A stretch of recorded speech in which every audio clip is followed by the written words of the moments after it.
Hey guys, and welcome back to another episode of B-17 Queen of the Skies here on the World War II Solitaire board game channel. So let's take a quick look at what happened during our last mission. Our second mission, our bomber Heaven's Way, we had the target Amiens, a rail yard, and again, due to poor weather, we bombed 0% of the target. So that is the second draw of the second mission of our campaign. However, we had no crew casualties and the plane was not damaged, so I mean, we cannot complain. Now we have our third mission here.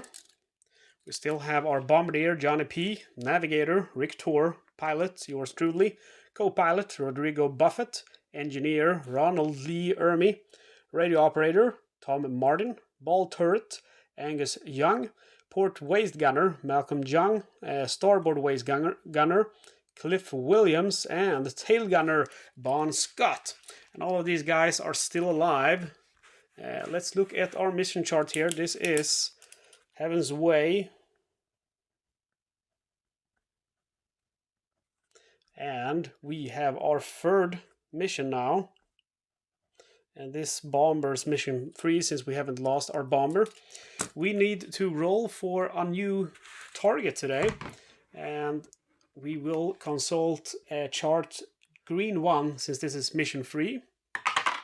And roll a 6, so this is going to be Lille. Target city. Lille. I've actually been to Lille in industry. Okay, we roll now on G4, B-17 formation position. And roll 5, so we're going to be in the middle. Thank God. And then we consult our Gazette. So for Lille, we have -2 in zone 2, and in zone 3 we have a neutral 1, so 0. Okay, so let's go ahead and go to our map. And we're starting over here at the 8th Air Force Base. We travel into the first zone, and nothing happens. We're always safe in the first zone on the way out. And let's see here, we have Lille all the way over here, very close to the Belgian border. We face the plane towards Lille, and then we go. Zone number 2, we have a modifier here, -2, which you can see now. -2, fighter cover in zone 2 is good, because we're on mission 3.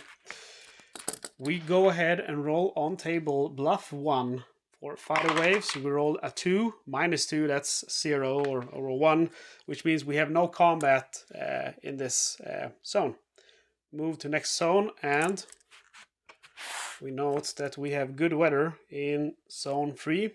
Sorry, not good weather, good fighter cover.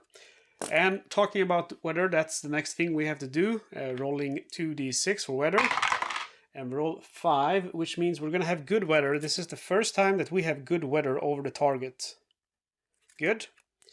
All right. And then we have to roll for a number of German fighter waves in designated target zone. So that's going to be bluff 2.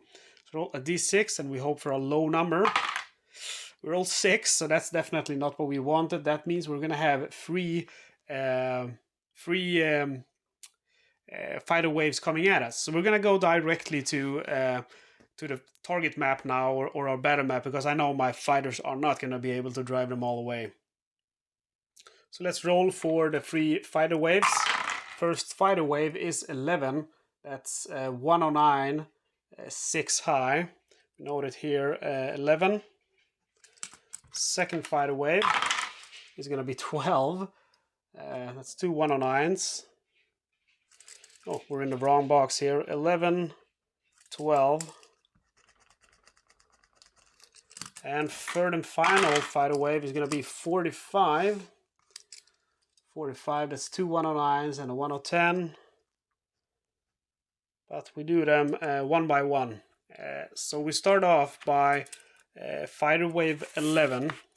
So the first thing we do is consult our M4 fighter cover defense. And we have good cover, so only basically, you know, there's no way now that we could not drive him off. On a roll 3, we have 2 are driven off and 1 in any possible successive attack. So the ME-109 is driven off, and we scratch on our mission chart wave 11, and then we have wave 12, and we'll look again at the B3 table. 2 109s, 130 high and 9 level.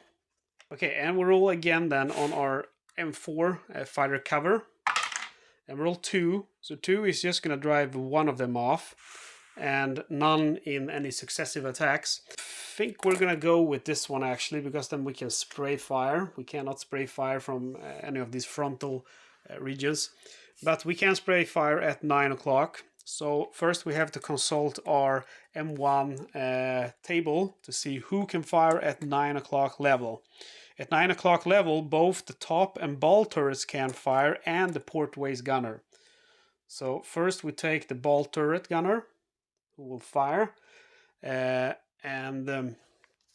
see here, our ball turret is Angus Young. And then we will take our top turret, and our top turret is fired by our engineer, that's Ronald Lee Ermy. And then we have, let's see here, at 9 o'clock level, we also had a port waist gunner, and the port waist gunner is Malcolm Young. Port waist gunner. And we're going to do something special with that. We're going to use all the optional rules, of course, and use spray fire for our port waist gunner. So before we actually start firing, we also use the optional rule for fighter pilot status. That's map 6. We roll 2d6 to see if he's a green fighter, an average, or an ace. Ooh, we roll ace. That's very unfortunate, because that means we're not going to be able to hit him as easy. We're going to have a +1 to our, a -1 to our die roll.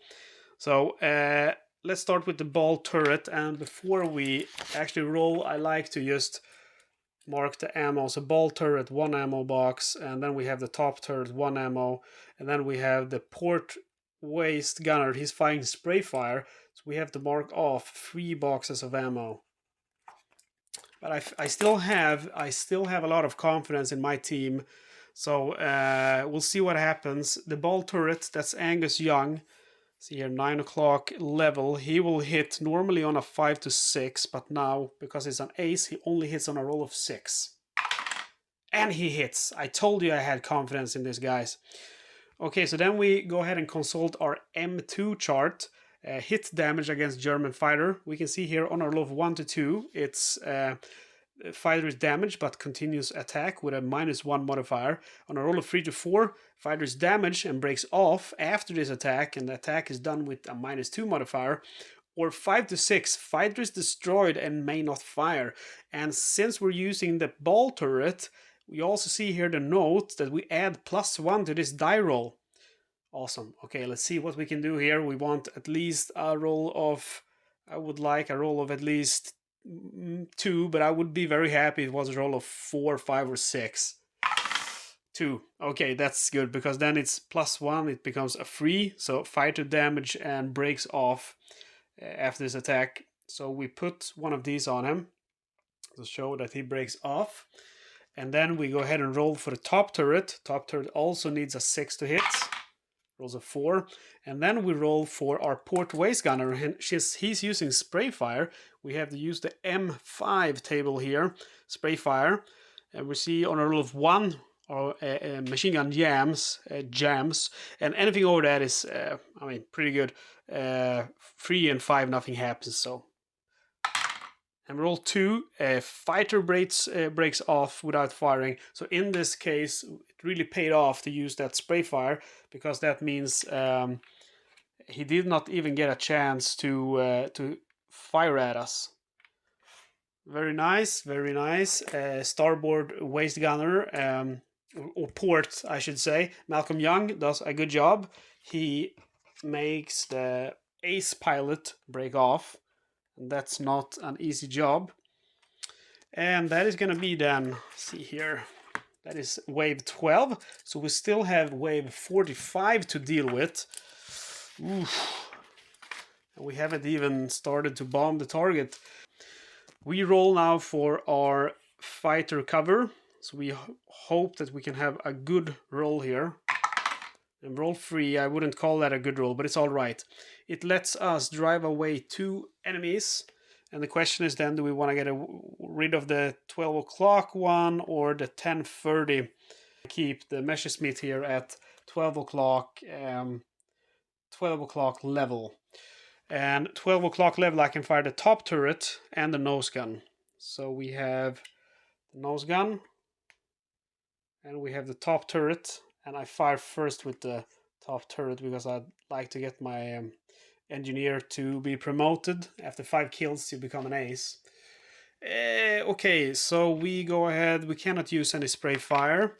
We go ahead and mark off the ammo. So first 1 box from the top turret, and then 1 box from the nose MG. And before we get to fire, we have the roll to see if he's on ace or not. 10. Let's see here. Ooh, close, average, no modification. So let's go ahead and fire the top turret. Both of these guys need a 6 to hit. Top turret is manned by our engineer. That's Ronald Lee Ermy. He needs a 6. He rolls a 4. Then we have our nose turret. Not really sure who would use the nose turret. I think that is the navigator, Rick Tor.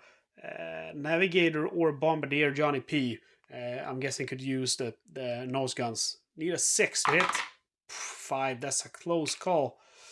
But nära skjuter ingen hare, as we say in Sweden.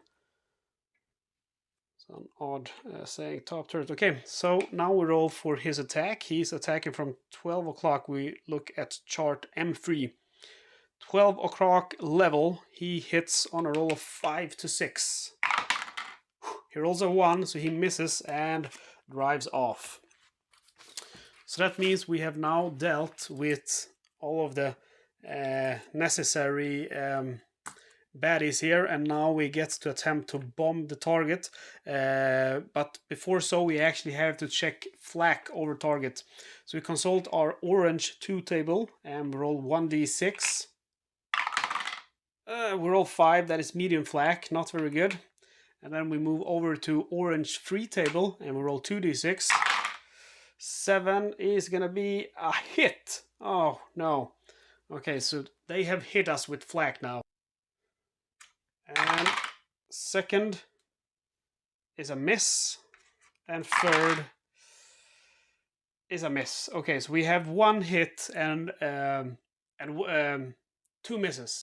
So we look at table 04, effect of flak hits. Roll 4, that is, oh no, that's a bad one. That's going to be 4 hits. So we note here flak, 4 hits. And the first hit, we look at 05, area affected. First hit is going to be radio room.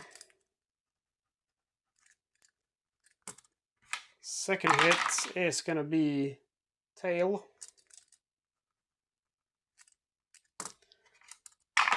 Third hit is going to be tail again. This could end badly, guys.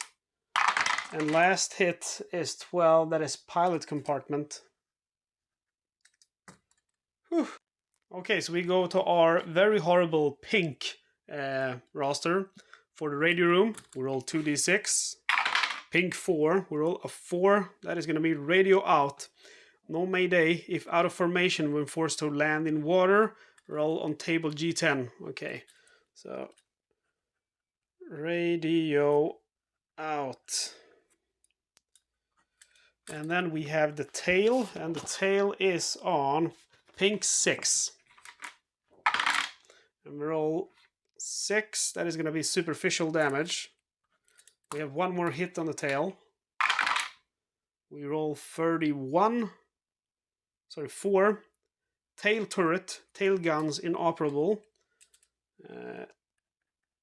Tail guns out. And I just take the tail guns and put it on the blank side. Remember that. Then we have the pilot compartment, and that is found on, let's see here, pink 2. And we roll 5. That is going to be co-pilot wounded. Oh, Buffett. No, man. Rodrigo. We have to roll on B-14, blue 1-4 wounds. So we roll a D6 and hope for the best. It's just a light wound. Crewman may continue duties unimpaired. And what we do here is now we take a light wound tracker and we put it over here on our board here. We have the co-pilot and we put just a light wound on him to remember that he's been lightly wounded. The tail gunner here, I'll remember that it's broken since there is no specific thing to put on it to remember. Okay, so we survived the flak and now it is time to try to hit the target. So we consult our bomb run chart and we roll 1d6. We need a roll of 3 or higher now to hit. We're off target again. I can't believe it. Okay, we're off target. We will still hit the target on a roll of 2, 3, 11 or 12. And roll 8, so we're again at 0%. That is just crazy. Anyway, we have managed to bomb the target, so we turn around towards our Air Force base. We note here on the mission chart that we have good fighter cover on our way back. And we have to roll one last time now on the B2 table with 1d6. And roll 6, so that means we're going to have 3 fighter waves again. First one is 33. That is going to be 3 109s. Let's see here. Note it over here. And second is going to be 51. That's 109. And third and last wave is 21. That is 190 on a vertical dive. So our first wave is wave 33. And 33, that is going to be 3 109s, 12 o'clock level, high, and 130 level. So we roll for fighter cover on M4, and we know we have good cover, so we'll see how many we can drive away. We roll 2, so that is going to drive away only one of them, and I'll go with the one who's at level. So let's see, we can fire 12 o'clock high, we can fire the top turret, and the nose gun. And at the 130 level, we can fire the starboard cheek gun. We roll for fighter pilot status, left to right. 4, that is average. And 12, we have an ace again.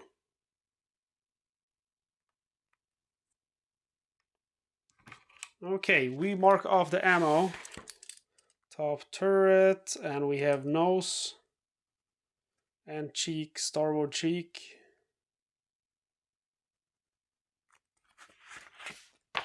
We need a roll of top turret, let's see, at 12 o'clock high.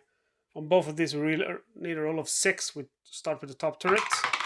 We hit, awesome. We look at M2 now. We have a +1 to our die roll because it's a top turret. And roll of 4 turns into a 5. Destroys this fighter. He is dead. And that gives us a relief. We note here also that was the top turret gunner. So that's going to be the engineer.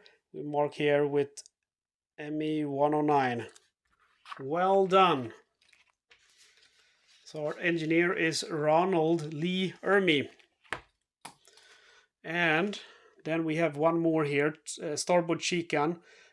Roll on a roll of 6 only now. Normally the starboard, if you look here at table, 130 level, you will only kill on a roll of 6. And since it's an ace, it would then become a roll of 7 needed. But a roll of 6 is always a hit. And roll of 2, so it is a miss. Okay, so then we go ahead and roll for this guy.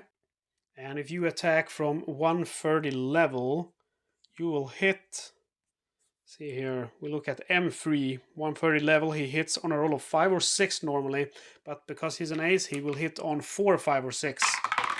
And rolls a 3, lucky for us. So he flies off since he does not get that initial hit.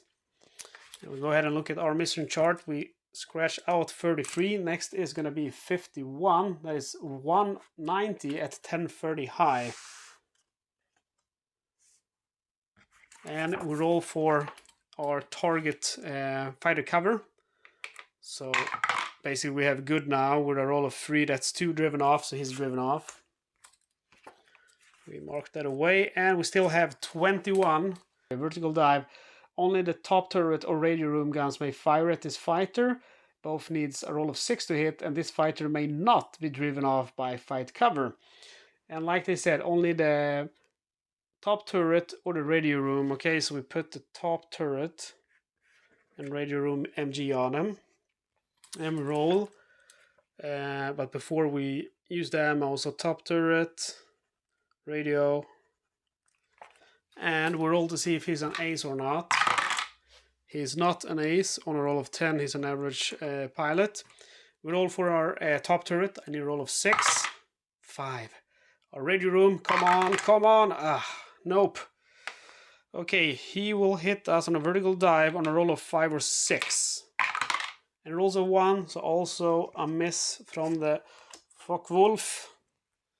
And we can feel a little bit relieved. And that is the last. We mark off now the last fighter wave. So we are now going to be able to leave the designated zone. So we go ahead and move into zone 2. We roll for, again, B1. And roll a 2, -2. So we have no combat. We go to zone 1 and we roll for weather on orange 1. And we roll 5. 5 means we're going to have good weather. So we note on our mission chart here, good weather in England. And we go into the last box here. We land at the 8th Air Force Base. We roll 2d6. 4. We have landed. Everything is fine. We're alive. Unfortunately, though, it's another draw. We did not manage to hit the target. So not sure what my bombers are doing.